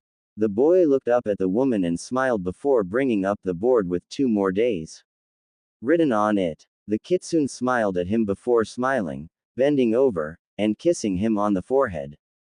"Okay, but only because you asked, Naru-kun," the woman whispered into his ear seductively as his eyes drooped shut, letting sleep take him once more. Naruto woke up as light beat upon his eyes. He opened them to see a redhead snuggled up to him. Today was the last day, no 12 hours he could touch her in this realm. All because of the stupid condition. He was brought out of his thoughts as he felt her grip tighten on him, and her face squint. She whimpered subtly as he snuggled closer to her, which seemed to relieve the girl as her face switched to a comforted one. He smiled at her, then wandered back to the events of the last few days. He had wanted to be with her as much as possible, so they had decided she would help him on his missions. Which as of now he had now 11 D rank missions under his belt thanks to his shadow clones. So he was now eligible for a C rank mission if accompanied by a sensei who gave their recommendation. Naruto knew that tomorrow he would start training with Hana, but he still wanted to spend time with Q-chan. That's when a pair of rubies fluttered open, and stared lovingly into a pair of sapphires. The owners smiled at each other till, much begrudgingly, they got up to get ready for this evil day. Naruto quickly got up, and went over to the last vial on the table. He uncorked it, and swiftly drank it. He looked back at the fox with eyes of sadness. "Oh come on, Naru-kun, you know this would happen. This only means you need to get some more from her." "I know, I just wanted to spend more time with you, Q-chan. Asterisk. Break up the love fest please. We need to get to work on training Alpha," spoke Ice Fang as he approached the two. "He's right dear, we need to train you some more. Give me an hour. I'm almost done with this seal," wrote the boy as he went to a desk with an inkwell, a feather, a knife, and a scroll with many intricate designs swirling about.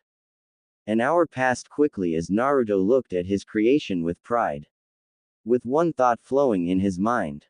Soon I can take my revenge. "Hurry up," shouted an angry wolf as Naruto put the scroll down carefully, and sprinted out. When Naruto got to the two waiting creatures, he paled when he saw Kyuubi holding an all too familiar grin. Naru-kun, it's time to amp up the wait again, spoke Kyuubi in a bittersweet voice. At this, Naruto started sweating bullets as he approached the crimson-haired beauty. The woman quickly wrapped her hands in a cloak of red chakra before putting the two on his chest, then each arm, and finally ending on both legs. Naruto lifted one leg, and fell over. How much now? Asterisk. Don't worry Alpha, we only doubled the weight, spoke a certain beast with an excited bark. Damn you both. Asterisk. Naruto slowly recovered, and stood up somehow before walking over to hug Kyuubi once more. They hugged each other tightly before they let go. Okay, so you don't have to, but I think it helps enhance the feeling of this part. Start song falling inside the black skillet. The day went on without much happening before 11 hours passed. Standing on the fourth's head is a crying blonde being held by crimson-haired woman caressing his head, and speaking soothing words into his ear. Don't worry, you'll see me later. I just need to sleep for a while till I get back. Exactly, if only I didn't have to deal with this when you came out, then we could be together forever. Asterisk. But just think Naru-kun, if you didn't have to deal with the demonic urges you would die whenever I came out, spoke the woman as her body flickered for a second. I know, that's why I sent her a letter yesterday, wrote the still crying boy as Kyuubi's body began to flicker more often till it began to just fade. Just remember that I love you, spoke the woman before she fully phased out of existence, leaving a boy howling on the floor. Song end. Naruto slowly stood after he recovered from his loss of a friend for a good while. He looked up to the sky in anguish as he didn't want his foxy friend to leave. He knew she had to, lest he lost control of his urges. Those damn stupid demon urges. Why did he or any Jinchuriki have to get them with this technique? Yes, he got demonic urges of the vampiric kind whenever his biju got pulled out of him. It was either turning slightly demonic to have a link with her when she was out, or to be on the floor dead with her free to roam. He obviously chose the former as he didn't want to die just yet. He looked back to the city he despised as he went back inside the forest. He got back to his base as he started to whittle wood in the shape of a woman. It took him quite a while till he had finished his already nearly finished full-sized sculpture of voluptuous woman due to the fact he took great care to etch every possible detail into the sculpture. He looked at his creation with a smile. Soon, very soon, went through his head as he let it rest against a wall. All he had to do now was get some paint, a blood seal, and lastly a certain type of chakra. He knew how to get the paint easily and he could create the blood seal even easier. It was just a matter of time till he got the chakra he needed. He walked into the forest, and gathered a multitude of colors varying from red to blue, black to white, and green to purple. He then went back to the base, and scribbled on a scroll to create a blood seal. He painted the wooden sculpture with red hair that fell to her waist. Two patched, one on either side, came in front of her hair in the shape of fangs, and a single stray tuft was tied to her right side by a green pin, making it slightly thicker than the left. She had amethysts for eyes with small onyx gems for pupils. She also had a button nose accompanied by thin sharp eyebrows. Lastly, she wore a green dress over a white shirt. Naruto backed up from his painted sculpture, and smiled. Northwest, he just had to wait till it dried, which would be a good several hours. He looked outside to see the moon nearing its peak, and so he decided now would be a good time to let sleep wash over him once more. The following morning he got up bright and early as Ice Fang was already up, and hunting for their breakfast. Naruto quickly checked to see if the paint was done drying to see it wasn't quite done, but it was close. The blonde sighed, and then turned to see Ice Fang dragging a juvenile deer in. After the two had eaten their fill, they rushed out to go to the Inuzuka compound lest they feel the wrath of another woman. He hated how they all seemed to hit so hard. It was as if you were being hit in the head with an anvil, although that's only the weak ones. He never could piss off Kyuubi, or else she might seriously drop a mountain on his head. He shrugged it off as he arrived at the building that Hana had described to him. He rang the doorbell on the old-looking house. A creak could be heard as an older woman with short spiky black hair similar to Naruto's own hair, 2 red fangs on either cheek, and black vertical slits for eyes. She smiled at him with a feral grin. "You must be Naruto," stated the woman as she looked at him closely, losing her smile as it was replaced with a curious look. The boy merely nodded in response to the woman as she led him into the house, and told him to wait as Hana was in a meeting for a bachelor. A few minutes later, screaming could be heard, followed by the sound of glass shattering and objects being thrown. Moments after the sound, a shinobi within glasses was sprinting out of the house as fast as he could as an angry-looking Hana dashed out with a tick mark on her head. "Get back here, you damn pervert, and take what's coming to you," shouted Hana as she stopped just in front of her house. "Hana, Naruto is waiting for training in the living room," shouted Hana's mother as the girl had a surprised look on her face. She suddenly heard barking, and turned around to see her dog playing with Ice Fang. She smiled, then remembered Naruto, and walked back into the house. She got in the house to see a calm-looking boy staring at her. "Hi Naruto-san." "Hello Hana-san," wrote the boy much to Hana's surprise, but she didn't pride you to knowing how she, and most other people felt about it. "How are you doing?" "Fine. Can we start training?" Asterisk. "Excited are we?" "No, I merely wish to finish the training to take on more missions," wrote the boy as Hana was slightly angered that she didn't get the reaction she hoped for from her teasing. "Okay, let's get to work then," spoke Hana, and with that the day went on quickly as Naruto did the chakra exercises shown to him. She was surprised he knew them, and could already do them. So she started to teach him some basic tracking methods. After the day of 4-hour training was over, Naruto left, and took Ice Fang with him, who was very happy at meeting his friend once more over the many years. When they got home, Naruto looked at the paint to see it dried. He smirked as he put the blood seal on the abdomen of the wooden sculpture. He made several hand seals, and then passed out. He woke up with several different colored chakras in front of him. He saw light blue, dark blue, and finally red. He stared at the 3 intently till he grabbed the dark blue one, and closed his eyes. He awoke back in the regular world with one hand covered in dark blue. He quickly drew blood on his other hand, and swiped it across the seal before putting his chakra-covered hand onto the blood. The seal glowed red before it faded. He smiled, then grabbed the seal he made yesterday, and put it over the bloodied scroll. He took a step back, and smiled. The wooden sculpture seemed to become less like wood, and more like a real woman. Suddenly the woman fluttered her eyes open. "Where am I?" asked the woman. "Welcome home, Mom," wrote the boy before wrapping his mother in a tight hug. "Who are you?" asked the red-headed woman who the blonde was hugging just as Ice Fang walked up to see the two.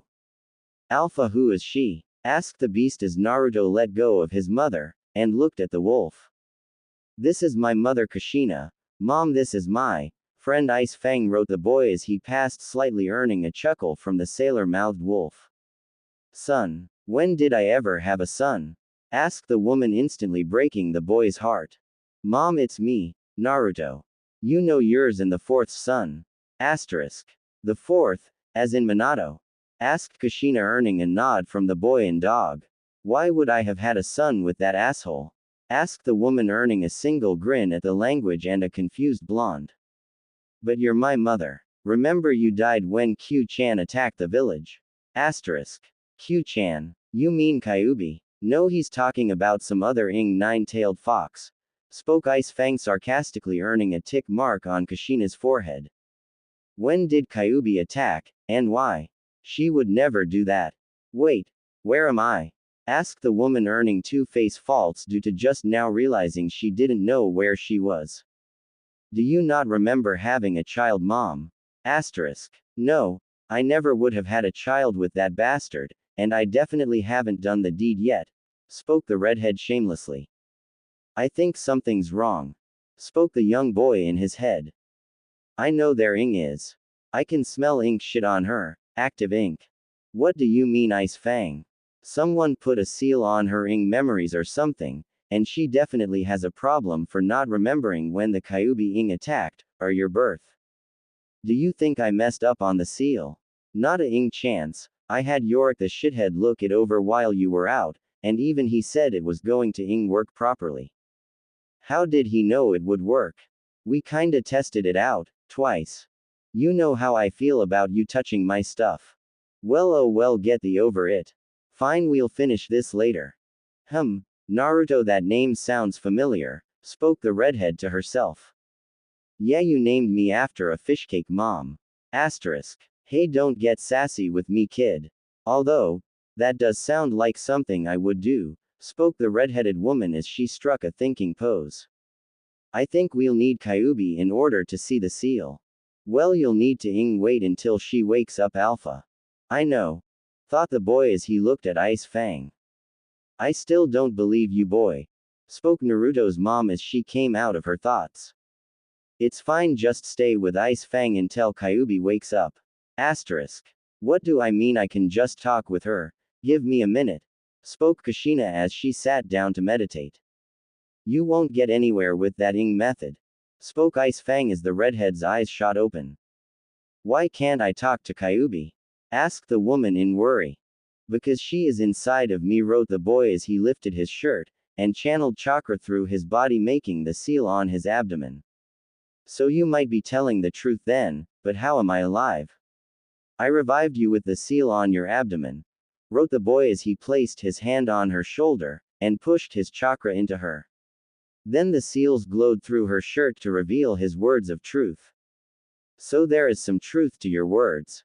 Alright then, I'll listen to you for now, but I warn you now, you still tread on thin ice. As long as I have the chance, wrote the boy as he began to walk away. Where are you going, Naruto-san? He's got training with Hana the shithead. Oh, okay. Spoke the redhead as the blonde just walked without looking back. He was still heartbroken over his mother not knowing who he was, but he was happy to at least see her. So with a sigh he trudged on to the Inuzuka compound with a purpose to train, and to find Ayame. Naruto quickly arrived at the compound as he nearly sprinted there, not from excitement, but rather to escape the stares of the public. Their stares were slowly driving him to madness.